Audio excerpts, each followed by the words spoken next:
السلام عليكم ورحمة الله وبركاته. فراخك لسه ما بشرتش بالبيض، او عندك فراخ كانت بتبيض ورجعت قطعت بيض، او عندك البيض قليل، يعني عندك عدد الفراخ كتير مثلا والبيض قليل.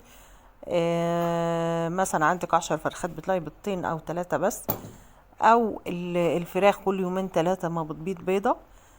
اي مشكلة من مشكلات انتاج البيض او قلة البيض او انقطاع الفراخ عن البيض، كل ده بستة بس، 6 بس، وهترجع فراخك تبيض تاني باستمرارية بإذن الرحمن.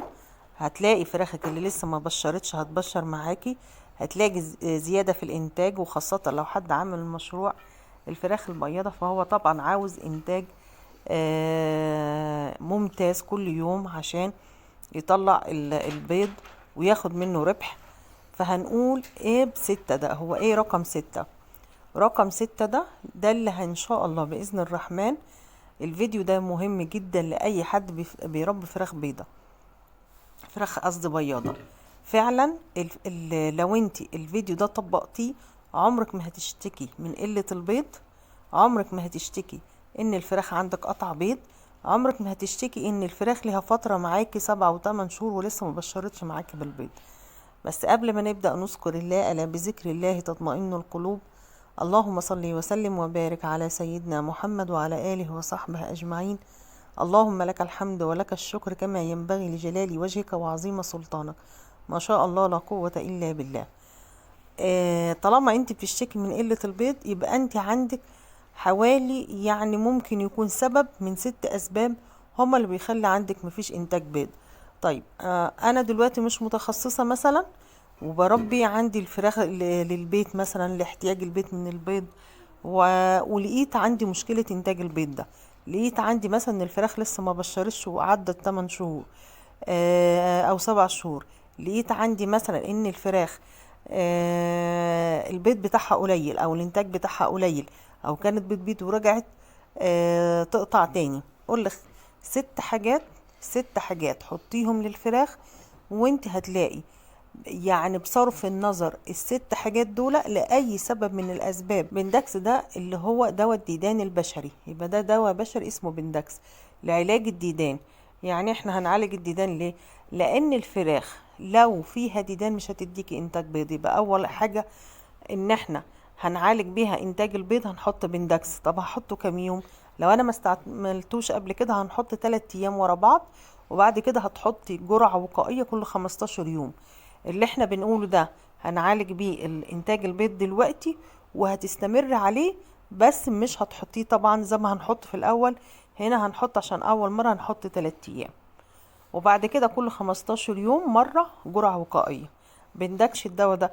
وعاوزة حاجة تاني، هنحط بقى حاجة طبيعية، الشيح. هنجيب شيح من العطار، هتغليه معلقة كبيرة في كوباية مية وتحطيه بعد ما يغلي، بس تحاولي تغطي بغطا الإناء وهو بيغلي، لأن عشان ما يطلعش زيوت الطير اللي احنا عاوزينها اللي هي مفيدة للفراخ. وهنحط 4 أيام ورا بعض، وبعد كده هتحطي مرتين كل أسبوع، مرتين ورا بعض أو 3 كل أسبوع. بس اللي هو الأقوى واللي هو مفعوله سريع هو ده هياخد منك وقت أطول شوية، لكن البندكس سريع. بس مع تاني حاجة هنحطها، هنجيب من البيطري حاجة اسمها هي سيلينيوم. هي سيلينيوم ده بتلاقوه عند البيطري. هي سيلينيوم دي من الحاجات او الفيتامينات القوية لانتاج البيض. عاوزة المزارع الكبيرة تقريبا، سمعت قبل كده ان هم بيحطوه باستمرار عشان يبقى فيه انتاج بيض مستمر. طبعا احنا مش هنحطه يوميا، احنا هنحطه كل 3 ايام مرة، يعني مرتين في الاسبوع. لكن لما نجيبه اول مرة، انا الفراخ قطع بيض دلوقتي ما كنتش بستعمله، هنحط 3 ايام ورا بعض. هنحط في السقوة بتاعة الفراخ عندي 3 ايام ورا بعض، وبعد ال3 ايام هنحط مرتين في الاسبوع، يعني كل يوم كل يومين او 3 نحط مرة، يعني كل 3 ايام حطي مرة. هي سيلينيوم ده بمثابة الهرمون المحفز لإنتاج البيض. يعني لو عند الفراخ عندها فقر في العنصر ده اللي هو الهيسينيليوم، هتلاقي البيض قليل، وهتلاقيها لو هي لسه يعني ما كانتش بشرت معاكي هتتأخر معاكي في التبشير بالبيض. لكن لو حطيتي لهم، شوفي فراخك اللي لسه ما بشرتش ان شاء الله ما فيش 10 ايام كده هتلاقيها ابتدت تبشر معاك، ويمكن اقل كمان. انا بديك الفترة الطويلة يعني، لكن هي ممكن تبشر معاكي قبل كده. طيب حد يقول لي ما لقيتش عند البيطري سيلينيوم، او انا ما فيش حد ساكن جنبي بيطري سيلينيوم. مش مهم، هنجيب من الصيدلية البشرية. في بيتباع في الصيدلية البشرية شريط برشام اسمه اي سي سيلينيوم. اي سي سيلينيوم، هتقولوا له عاوز علبة اي سي سيلينيوم. ده ينفع اساسا انتوا تاخدوه في البيت. مقوي وحلو جدا في موضوع الارهاق والتنشيط. 3 ايام متواصلين هتحطي، وبعد كده كل 3 ايام هتحطي مره. طب اما هيعالجولك اي نقص في البيض او اي تاخير في انتاج البيض او انقطاع لانتاج البيض لاي سبب من الاسباب، هنمشي على ال6 دول. وشوف للبيض لازم البرطمان ده يكون عندك فوق السطح عشان تعالجي انتاج البيض وعشان استمرارية انتاج البيض. البرطمان ده هو رقم 3 في الست حاجات، او نقول القاعدة اللي هنسميها 6 اللي هتخلي انتاج البيض عندك مستمر. هو الصدف، او الصدف اللي هو بيتباع عند العطار، صدف مطحون. ليه لازم احط صدف؟ عشان نقص الكالسيوم عند الفراخ، عشان تكوين قشرة البيض. لو في نقص في الكالسيوم عند الفراخ، او العنصر ده يعني قليل، هتلاقي مفيش انتاج بيض. لا اما تبيض معاكي بيض برشت، ده لو موجود انتاج البيض. يبقى ده عالجنا بيه تالت سبب لانقطاع البيض، ان انت تحطي صدف المطحون. طب ما نفرض ما عنديش صدف مطحون، او ما لقيتش عند العطار صدف مطحون. الصدف ممكن تحطيه على فكرة على اكل، تحطي معلقة كبيرة على الاكل، او تحطيه في طبق وتسيبوه لهم على جنب ينقروا فيه كده وهم رايحين وجايين. ما عنديش صدف، هنجيب الجير المطفي اللي احنا بنرش على الارضية قبل ما بنحط الطيور عشان نطهر الارضية وتمنع الرطوبة في الارضية. الجير المطفي هتجيبيه من اي موال، جير المطفي او بودرة البلاط. الجير المطفي او بودرة برضو تحط طبق وتحطه لهم. يبقى ده تالت حاجة. رابع حاجة هنحطها بقى في قاعدة ال6 هي خل التفاح.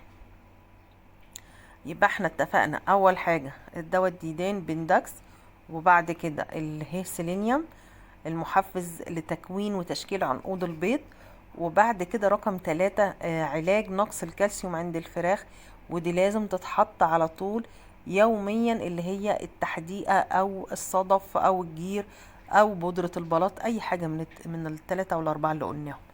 رابع حاجة بقى الخل التفاح. خل التفاح هحطه ليه؟ نفترض انا مش عارفة، طبعا احنا متفقين احنا ما نعرفش انتاج البيض عندي قليل ليه ولا ما فيش انتاج بيض اساسا.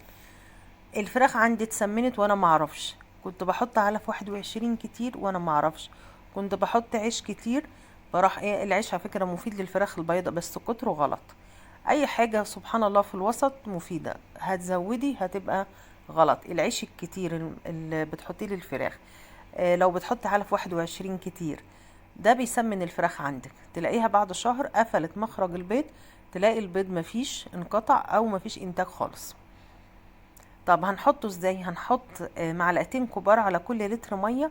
هتحطوها لو احنا متفقين احنا ما عندناش انتاج بيض وبنعالج، هنحط 5-6 ايام ورا بعض يوميا هنحط خل تفاح.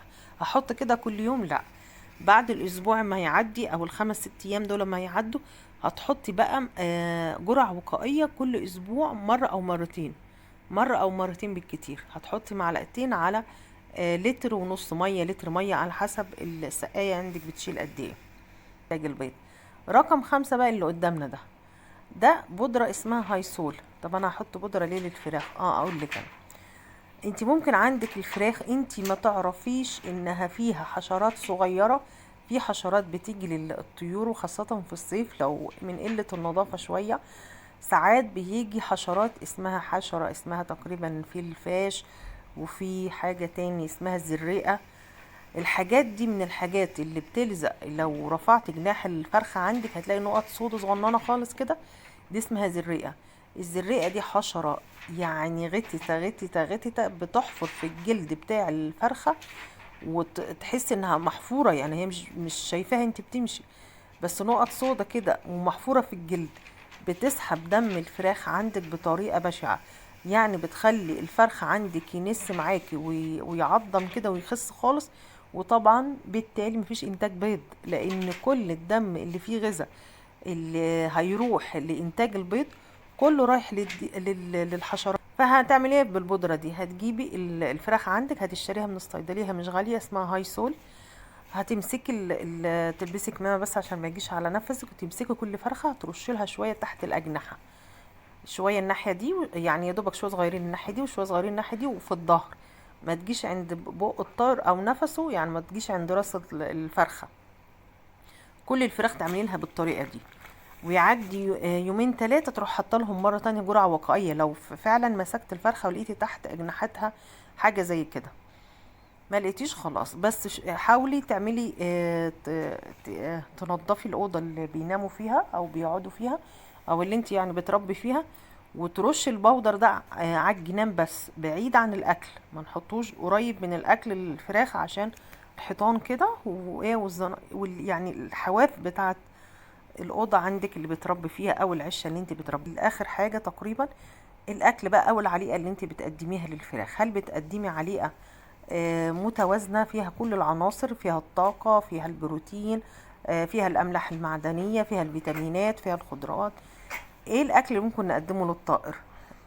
لو انتي بتربي فراخ بياضة هتعملي لهم خلطة، وانا عاملة خلطات كتير على القناة، ممكن اسيبها لكم ان شاء الله في اخر الفيديو. عبارة عن 3-4 كيلو ردة مع كيلو علف 21 وكيلو علف بياض وكيلو كلفة حمام وكيلو قمح، وكمان وربع كسر فول. خلطيهم على بعض، وحط بقى ايه البهارات اللي هي الملح والكركم والكزبرة وحبة البركة، ولازم طبعا معلقة الملح، لان الملح بيعادل الاملاح المعدنية لو انتوا بتحطيش املاح معدنية. عليقة متوازنة زي ما انا قلت كده، وفي خلطات كتير على القناة. وفي نفس الوقت لازم نقدم بواقي البيض. ليه بواقي البيض مهمة للطيور؟ لان هي اللي بتحتوي على الخضروات والفواكه اللي يعني الفيتامينات اللي برضو لازم الانتاج البيض. فدايما حط من بواقي البيض قشر كوسة، قشر بطيخ، شوية طماطم، بواقي الطماطم بعد تقطيعها، اي خضار عندك بتنضفيه البواقي حطيها للطيور، فعلا انت بتفيد الطيور عندك. اخر حاجة بقى اللي ممكن نقولها برضو احتياطي، لازم تحط رفع مناعة كل فترة. رفع مناعة ما عنديش، هحط بقى الخلطات الطبيعية، البصل مع الثوم مع الليمون مع الكركم، اضربيهم في الخلاط وخد العصير بتاعهم حطيه للمية، والطفل قلبيه على الاكل بتاعهم. او تجيبي برضو وتجيبي لازم تحط اللي انا قلت عليه ده. لو ما جبتيش رفع مناعة من البيطري، هنعمل خلطة البصل والثوم، وتجيبي بتادين الجروح وتحطي سنتي على كل لتر ميه، كل برضو 15 يوم كده، 21 يوم تحطي كجرعة وقائية قاتلة للفيروسات. نفذي قاعدة الستة دي وان شاء الله هتدعيلي. ولو انتوا معايا لغاية دلوقتي ما تنسوش اللايك، وان شاء الله ربنا يبنى بيوتنا وبيوتكم كلها خير، ويزيد انتاج البيض عندكم بإذن الرحمن. السلام عليكم ورحمة الله وبركاته.